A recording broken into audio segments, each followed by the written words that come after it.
আফসোস লাগছে গো আমার, জানো কেন যে মরতে সেখানে গেলুম, থাকলে দেখতে পেতুম। কি গো শুনতে পাচ্ছ না? শুনছি তো। শুনছো তো, জানতে চাইছো না যে কি হয়েছে? বলো। সব দল বেঁধে এসেছিল নাকি? কামারনি, মালতীর মা, ভূতর মা, সবাই দল বেঁধে এসেছিল? কেন? কেন আবার? গর্ভধারিণী মায়ের বাড়া সব মা না? কেন গদাইকে শিহরে পাঠানো হয়েছে? কেন তাকে পীড়িত দেখাবার জন্য তিনাদের ডেকে আনা হয়নি? এই সব।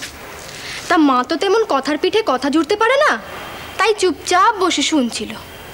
আর তারপর যখন অনেকটা গেছে, তখন বড়দিদি কোমরে আঁচল গুজে দপদপিয়ে নেমেছে।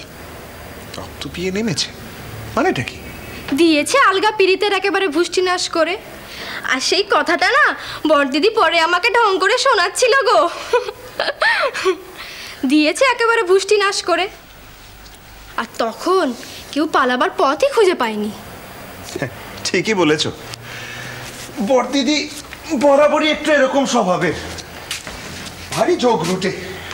তা তোমার মতো সবাই হাবা হবে নাকি? হ্যাঁ, আমি হাবা না তো কি গোবা? দেখো, একদম বাজে কথা বলবে না বলে দিচ্ছি। স্বামীকে যাতা কথা বলছো, তোমার পাপ লাগবে বলে দিলাম। হ্যাঁ দেখো।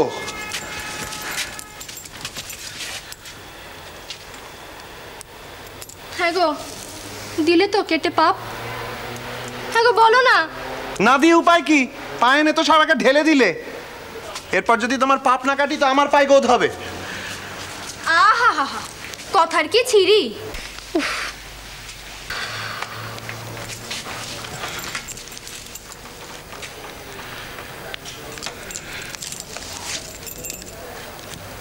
ভারী দুরন্ত হয়েছে আজকাল।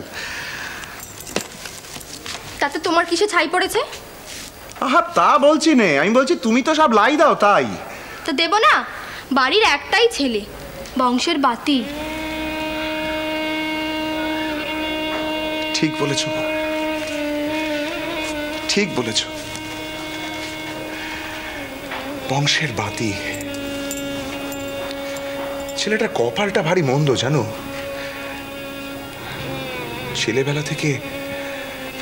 ছেলেবেলা থেকে বাবা মা কাকে বলে জানলো না। মা তো আতুরেই গেল। বাবাকে অবশ্য কটা দিন কাছে পেয়েছিল। সে কি পাওয়া গো! আমার এখনো মনে আছে, ভাসুর ঠাকুর তো ওকে এড়িয়ে চলতেন, কোলে অবধি নিতেন না। মনে ভাবতেন ও এসেছে বলেই নাকি দিদিকে চলে যেতে হয়েছে। হ্যাঁ গো, তাই কখনো হয়? কি হয়? সব জ্যোতিষীরা নাকি দিদির কপাল পড়ে আগেই বলে দিয়েছিলেন, দিদির বাচ্চা হতে গেলে নাকি তিনি আর বাঁচবেন না। আমিও তো তাই শুনেছি। তাহলে দিদি কেন? না না না না, বালাই ষাট, এ কি মনে আসছে আমার। ছি ছি ছি ছি, থাকবে, যা হয়ে গেছে তা তো হয়েই গেছে বলো। সেই। আচ্ছা বউ, হ্যাঁ, তুমি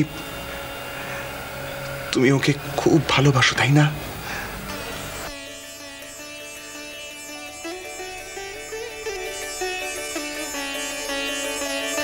খুব।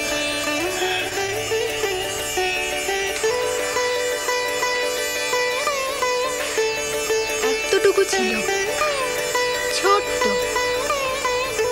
আমি চোখের জলে ভাসতো, আরো খিলখিল করে হাসতো। কদিন যেতে না যেতে হাতে পায়ে বাড়তে লাগলো। আর কি দুরন্ত, কি দুরন্ত, মারবো। খুড়িমা বলতে পারতো না, বলতো খুম্মা খুম্মা। ভাসুর ঠাকুর কলকাতায় চলে গেলেন, তারপর তো চলেই গেলেন, একেবারে চলে গেলেন। এমনই মানুষ ছিল, একটি বারের জন্যেও আমার ভাসুর বলে মনে হতো না, মনে হতো আমার দাদা। মনে আছে একদিন আমি সামনে দিয়ে ঘুমটা টেনে ঘুরছি ফিরছি, মাকে ডেকে বললেন, ও মা, বউকে ঘুমটা খুলে দিতে বলো, নইলে তো হোঁচট খেয়ে পড়বে। তারপর একদিন আমাকে ডেকে বলেই ফেললেন, বউ, তোমার মুখটাও তো আমার ভারী দেখতে ইচ্ছা করে, তুমি আমার সামনে ঘুমটা দিও না। তারপর থেকে আমার আর দাদা বলে মনে হতো না, মনে হতো আমার বাবা।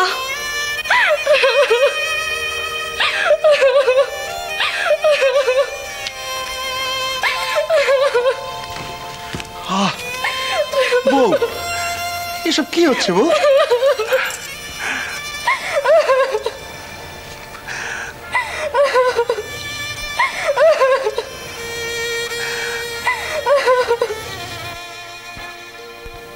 খুড়িমা,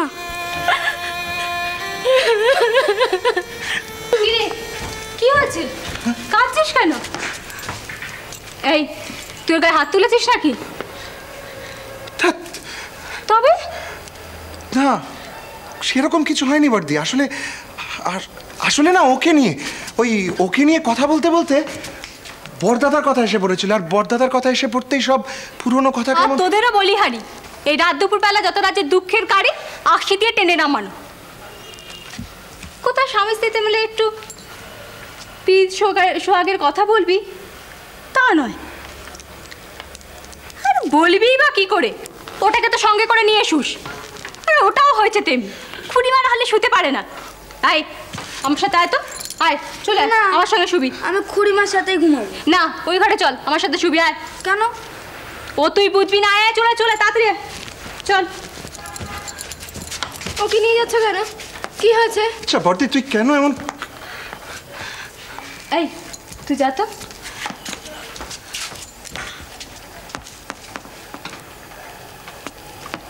তোর বউ তোকে বলে হাবা,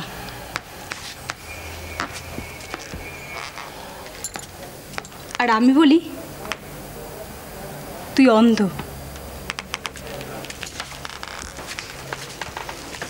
তোর বউয়ের এত রূপ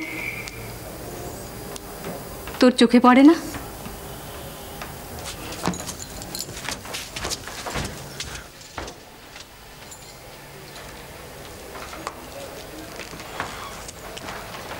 হাবা। হাবা?